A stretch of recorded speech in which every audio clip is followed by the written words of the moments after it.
എൻ്റെ എല്ലാ പ്രിയപ്പെട്ട കൂട്ടുകാർക്കും നമ്മുടെ പുതിയ വീഡിയോയിലേക്ക് സ്വാഗതം. ഇന്നത്തെ നമ്മുടെ വീഡിയോ തനി നാടൻ രീതിയിൽ വളരെ രുചികരമായിട്ടും എളുപ്പത്തിലും തയ്യാറാക്കി എടുക്കാൻ പറ്റിയ നല്ലൊരു ചെമ്മീൻ മാങ്ങ തേങ്ങ കറിയാണ്. ഈ ഒരു കറി ഉണ്ടാക്കിയെടുക്കാൻ വളരെ എളുപ്പമാണ്, അതുപോലെ കഴിക്കാനും സൂപ്പർ ടേസ്റ്റാണ്. ഇനിയിപ്പോൾ നമ്മുടെ വീട്ടിലുണ്ടാക്കുന്ന ചോറിൻ്റെ ഒപ്പം കഴിക്കാനും പുട്ടിൻ്റെ ഒപ്പം വിളമ്പാനും അതുപോലെ പൊറോട്ട, ചപ്പാത്തി അങ്ങനെ എന്തിൻ്റെ കൂടെയും കൂട്ടി കഴിക്കാൻ പറ്റിയ നല്ല അടിപൊളി കറി തന്നെയാണ്. ഒരിക്കൽ ഉണ്ടാക്കി നോക്കിയാൽ വീണ്ടും വീണ്ടും തയ്യാറാക്കി കഴിക്കാൻ പറ്റിയ അതിരുചികരമായിട്ടുള്ള ഈ ഒരു കറി എല്ലാവരും വീഡിയോ കണ്ട് തയ്യാറാക്കി നോക്കണേ. തയ്യാറാക്കി നോക്കുമ്പോൾ നിങ്ങൾക്ക് ഈ കറിയുടെ സ്വാദ് ഇഷ്ടപ്പെടുവാണെങ്കിൽ നമ്മുടെ ചാനൽ ഫോളോ ചെയ്യുന്ന കാര്യം മറക്കല്ലേ.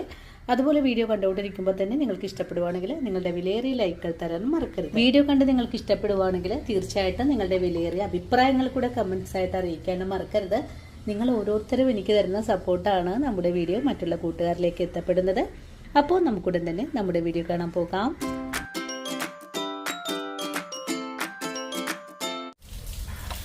ഇനി നമുക്ക് വളരെ രുചികരമായിട്ട് തനി നാടൻ രീതിയിൽ ചെമ്മീൻ മാങ്ങാക്കറി തയ്യാറാക്കാം. ഇതിനായിട്ട് ഒരു മൺചട്ടി അടുപ്പിലേക്ക് വെച്ചിട്ടുണ്ട്. ചട്ടി ഒന്ന് ചൂടായി വരട്ടെ. ചട്ടി ചൂടായി വന്ന സമയം കൊണ്ട് ഞാനിവിടെ 250 ഗ്രാം അളവില് നാരൻ ചെമ്മീൻ കഴുകി വൃത്തിയാക്കി ഇതിന്റെ ഉള്ളിൽ നിന്നും കുടലെല്ലാം വലിച്ച് കളഞ്ഞു വെച്ചിരിക്കുവാണ്. ചെമ്മീന്റെ ആ ഒരു ബാഡ് സ്മെല്ലൊക്കെ പോയി കിട്ടുന്നതിനായിട്ട് നന്നായിട്ട് കഴുകിയതിന് ശേഷം കുറച്ച് ഉപ്പും കൂടി ചേർത്ത് നല്ലപോലെ കഴുകുവാണെങ്കിൽ ബാഡ് സ്മെല്ലൊക്കെ ഒന്ന് മാറി കിട്ടുന്നതാണ്. അപ്പോൾ ഇനി നമുക്കുടൻ തന്നെ കറി തയ്യാറാക്കാൻ തുടങ്ങാം. നമ്മുടെ കറി തയ്യാറാക്കാനായിട്ട് ഞാനിതിലേക്ക് ഇതുപോലുള്ള ഒരു മാങ്ങ എടുത്തിട്ടുണ്ട്. ഈ ഒരു മാങ്ങ തോലെല്ലാം കളഞ്ഞ് കട്ട് ചെയ്തെന്ന് വെക്കണം. ഇപ്പോൾ നമ്മുടെ ചട്ടി ചൂടായി വന്നിട്ടുണ്ട്. നമുക്ക് വെളിച്ചെണ്ണ ഒഴിച്ചു കൊടുക്കാം. 2 സ്പൂൺ അളവിൽ വെളിച്ചെണ്ണ ഒഴിച്ചിട്ടുണ്ട്. വെളിച്ചെണ്ണ ചൂടായി വരുമ്പോഴേക്കും നമുക്ക് കടുക് ചേർക്കണം. 1 ടീസ്പൂൺ അളവിൽ കടുക് ചേർക്കാം. കടുകിന്റെ കൂടെ തന്നെ നമുക്കിതിലേക്ക് 1 നുള്ള് ഉലുവ കൂടെ ചേർക്കാം. ഇനി കടുകും ഉലുവയും നന്നായിട്ടൊന്ന് പൊട്ടി വരട്ടെ. കടുകും ഉലുവയൊക്കെ പൊട്ടി കറി വെക്കുന്ന സമയം കൊണ്ട് നമുക്കിതുപോലൊരു നാളികേരം തിരുമിയതിന് ശേഷം നല്ല വെണ്ണ പോലെ ഒന്ന് അരച്ചുകൂടെ വെക്കണം. അങ്ങനെ നമ്മുടെ കടുകും ഉലുവയൊക്കെ ഒന്ന് പൊട്ടി തുടങ്ങിയിട്ടുണ്ട്.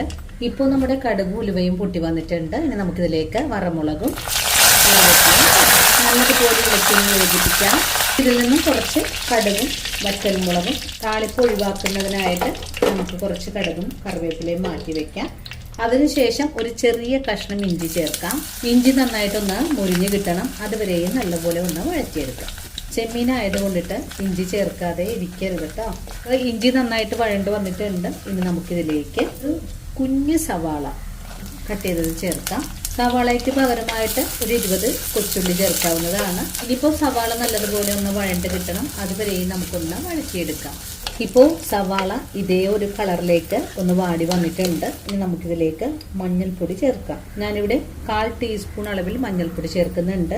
മഞ്ഞൾപ്പൊടി ചേർത്ത് കഴിഞ്ഞാൽ വീണ്ടും ഇതെല്ലാം കൂട്ടി യോജിപ്പിച്ച് ഒന്ന് ഇളക്കി കൊടുക്കാം. വേണ്ടത് 1/4 സ്പൂൺ അളവിൽ എരിവെള്ള മുളക് പൊടിയും 1/4 സ്പൂൺ അളവിൽ തന്നെ കാശ്മീരി മുളക് പൊടിയും. നിങ്ങൾക്ക് മല്ലിപ്പൊടി ചേർക്കാൻ താല്പര്യമാണെങ്കിൽ ചേർക്കാം. ഞാനിപ്പോൾ മല്ലിപ്പൊടി ചേർക്കുന്നില്ല. ഇനിയിപ്പോൾ ഫ്ലെയിം കുറച്ച് വെച്ചതിന് ശേഷം പൊടികളൊന്ന് നല്ല പോലെ ഇളക്കി യോജിപ്പിച്ചു കൊടുക്കാം. പൊടികൾ നല്ലതുപോലെ മൂത്ത് വന്നിട്ടുണ്ട്. ഇനി ഇതിലേക്ക് കഴുകി വൃത്തിയാക്കി വെച്ചിരിക്കുന്ന ചെമ്മീൻ ചേർക്കാം. ഇളക്കി യോജിപ്പിച്ചു കൊടുക്കാം. ചെമ്മീൻ ചേർത്ത് നല്ല പോലെ ഒന്ന് ഇളക്കി യോജിപ്പിച്ചിട്ടുണ്ട്. ഇനി നമുക്കിതൊന്ന് വെന്ത് വരണം. ആ ഒരു സമയത്ത് നമുക്കിതിലേക്ക് മാങ്ങയുടെ തോലെല്ലാം ചെത്തി കഴുകിയതിന് ശേഷം ഉപ്പും മഞ്ഞൾപ്പൊടിയും കൂടെ ഒന്ന് പുരട്ടി വെച്ചിട്ട് ഒന്നുകൂടി കഴുകിയെടുത്തിട്ടുള്ളതാണ്. നമുക്കിതിലേക്ക് മാങ്ങാ കഷ്ണങ്ങൾ ചേർക്കാം. ഇനിയിപ്പോൾ മാങ്ങാ കഷ്ണങ്ങളും കൂടി ചേർത്ത് വീണ്ടും നല്ല പോലെ ഒന്ന് ഇളക്കി യോജിപ്പിച്ചു കൊടുക്കാം. കറിക്ക് ആവശ്യമായ ഉപ്പ് ചേർക്കുന്നുണ്ട്. ഉപ്പ് ചേർത്തിട്ട് ഒന്നുകൂടി ഇളക്കിയതിന് ശേഷം നമുക്ക് മൂടി വെച്ചൊന്ന് വേവിച്ചെടുക്കാം. ആ ഒരു സമയം കൊണ്ട് നമ്മുടെ നാളികേരം നമുക്കൊന്ന് അരച്ചെടുത്തിട്ട് വരാം. വളരെ എളുപ്പമാണ് ഈ ഒരു ചെമ്മീൻ കറി തയ്യാറാക്കി എടുക്കാനായിട്ട്. അതുപോലെ തന്നെ വളരെ സ്വാദിഷ്ടവുമാണ്. ഇതൊന്ന് മൂടി വെച്ച് കൊടുക്കാം. ഫ്ലെയിം സിമ്മിലേക്ക് മാറ്റി വെച്ചതിന് ശേഷമാണ് മൂടി വെച്ച് കൊടുക്കേണ്ടത്. 5 മിനിറ്റ് നേരം ചെറിയ ഫ്ലെയിമിൽ വെച്ചിട്ടാണ് നമ്മൾ ചെമ്മീൻ വേവിച്ചെടുത്തിട്ടുണ്ടായിരുന്നത്. ഇനി നമുക്ക് മൂടി തുറന്ന് നോക്കാം. അപ്പോൾ ഇടയ്ക്കിടയ്ക്ക് ഞാനൊന്ന് ഇതുപോലെ ഒന്ന് ഇളക്കി കൊടുക്കുന്നുണ്ടായിരുന്നു. അല്ലെങ്കിൽ നമ്മൾ വെള്ളമൊന്നും ഒഴിക്കാണ്ടാണ് ഈ ഒരു ചെമ്മീൻ വേവിക്കാൻ വെച്ചിരുന്നത്. അപ്പോൾ അതുകൊണ്ട് അടിയിൽ പിടിക്കാൻ സാധ്യത ഉള്ളതുകൊണ്ടാണ് ഞാനൊന്ന് ഇളക്കി കൊടുത്തുകൊണ്ടിരുന്നത്. ഈ ഒരു പാകമാകുമ്പോൾ നമ്മൾ നല്ല വെണ്ണ പോലെ അരച്ചെടുത്തിട്ടുള്ള നാളികേരം ഇതിലേക്കൊന്ന് ഒഴിച്ചു കൊടുക്കാം. നാളികേരം ഒഴിച്ചു കൊടുത്തിട്ട് ഈ ഒരു രീതിയിലൊന്ന് ഇളക്കിയും കൂടെ കൊടുക്കാം. നല്ല പോലെ ഒന്ന് ഇളക്കി കൊടുത്തതിന് ശേഷം തീരെ ജാറ് കഴുകിയിട്ട് കുറച്ച് വെള്ളവും കൂടെ ഒഴിച്ചു കൊടുക്കാം. എന്തെളുപ്പമാണല്ലേ ഒരു കറി തയ്യാറാക്കാനായിട്ട്, വളരെ രുചികരവുമാണ്. നമുക്ക് കുറച്ചും കൂടെ വെള്ളം ഒഴിച്ചു കൊടുക്കണം. ഇപ്പോൾ നമ്മുടെ ഗ്രേവിക്ക് ആവശ്യമായ നമ്മുടെ ചാറിന്റെ കട്ടിക്ക് അനുസരിച്ചിട്ടുള്ള വെള്ളമാണ് ഒഴിച്ചു കൊടുക്കുന്നത്. വെള്ളം ഇപ്പോൾ ആവശ്യത്തിന് ഒഴിച്ചു കൊടുത്തിട്ടുണ്ട്. ഒന്നുകൂടി ഇളക്കി യോജിപ്പിച്ച് കൊടുക്കാം. തിളക്കുന്നത് വരെ നമുക്കൊന്ന് ഇളക്കി കൊടുക്കണം, അല്ലെങ്കിൽ കറി പെട്ടെന്ന് പിരിഞ്ഞു പോകാനൊക്കെ സാധ്യത കൂടുതലാണ്. കറി ഒന്ന് നല്ല പോലെ ഒന്ന് തിളച്ച് വന്നാൽ മാത്രം മതിയാകും. ഇതേ രീതിയിൽ ചെമ്മീൻ കറി തയ്യാറാക്കി എടുക്കുമ്പോൾ അധികം പുളിപ്പില്ലാത്ത മാങ്ങ വേണം കേട്ടോ എടുക്കാനായിട്ട്. നമുക്ക് അധികം മാങ്ങക്ക് പുളി ഉണ്ടെങ്കിൽ കറിക്ക് ഭയങ്കര പുളിപ്പ് കൂടിപ്പോവും. പുളി കൂടുതലുള്ള മാങ്ങയാണെങ്കിൽ കട്ട് ചെയ്തതിന് ശേഷം അല്പം വെള്ളത്തിലൊന്ന് ഇട്ട് വെച്ചാലും അതിനുശേഷം നമുക്കൊന്ന് കഴുകി വാരിയിട്ട് ഈ ഒരു രീതിയിൽ കറി തയ്യാറാക്കാം. അധികം സ്റ്റെപ്പുകളൊന്നും തന്നെ ഇല്ല. ഒന്ന് തിളച്ച് വന്നിട്ട് 2 മിനിറ്റ് നേരം ചെറിയ തീയിലേക്കൊന്ന് മാറ്റി കഴിഞ്ഞാൽ വളരെ രുചികരമായിട്ടുള്ള തനി നാടൻ ചെമ്മീൻ കറി ഇവിടെ റെഡിയാണ്. നാളികേരമൊക്കെ അരച്ച് കറി തയ്യാറാക്കുമ്പോൾ നമ്മുടെ കറികൾക്ക് നല്ലൊരു സ്വാദ് കിട്ടുന്നതിനായിട്ട് നിങ്ങൾ ഈ ഒരു ടിപ്പ് ഒന്ന് മനസ്സിലാക്കിക്കൊള്ളൂ കേട്ടോ. അധികം ഉണക്കലല്ലാത്ത നാളികേരം വെച്ചിട്ട് കറി തയ്യാറാക്കുവാണെങ്കിൽ തേങ്ങ അരച്ച് വെക്കുന്ന കറിക്ക് നല്ല സ്വാദായിരിക്കും. അതുപോലെ തന്നെ നമ്മുടെ കറിക്ക് നല്ല കൊഴുപ്പൊക്കെ ഉണ്ടാവും. നിങ്ങൾ വറുത്തരയ്ക്കുന്ന കറികൾക്ക് ഉണക്കത്തേങ്ങയാണ് കേട്ടോ നല്ലത്. ഈ ഒരു കാര്യം നിങ്ങൾ പ്രത്യേകം ശ്രദ്ധിക്കണേ. ഇപ്പോൾ നിങ്ങൾക്ക് കിട്ടുന്ന നാളികേരം എന്തായാലും കറി തയ്യാറാക്കാം, എങ്കിലും ഞാൻ അതിൻ്റെ ഒരു ടിപ്പ് പറഞ്ഞതേ ഉള്ളൂ. ഇപ്പോൾ നമ്മുടെ കറി ഒന്ന് തിളച്ച് തുടങ്ങുന്നുണ്ട്. ഒന്നും കൂടെ കട്ടിയായിട്ടൊക്കെ വന്നിട്ടുണ്ട്. ഞാനിപ്പോൾ ഫ്ലെയിം സിമ്മിലേക്ക് അങ്ങ് മാറ്റി കൊടുക്കുവാണ്, അല്ലെങ്കിൽ കറി തിളച്ച് തൂവാനൊക്കെ സാധ്യത വളരെ കൂടുതലാണ്. അങ്ങനെ നമ്മുടെ കറി ഇപ്പോൾ ചെറുതായിട്ടൊന്ന് തിളച്ച് തുടങ്ങിയിട്ടുണ്ട്.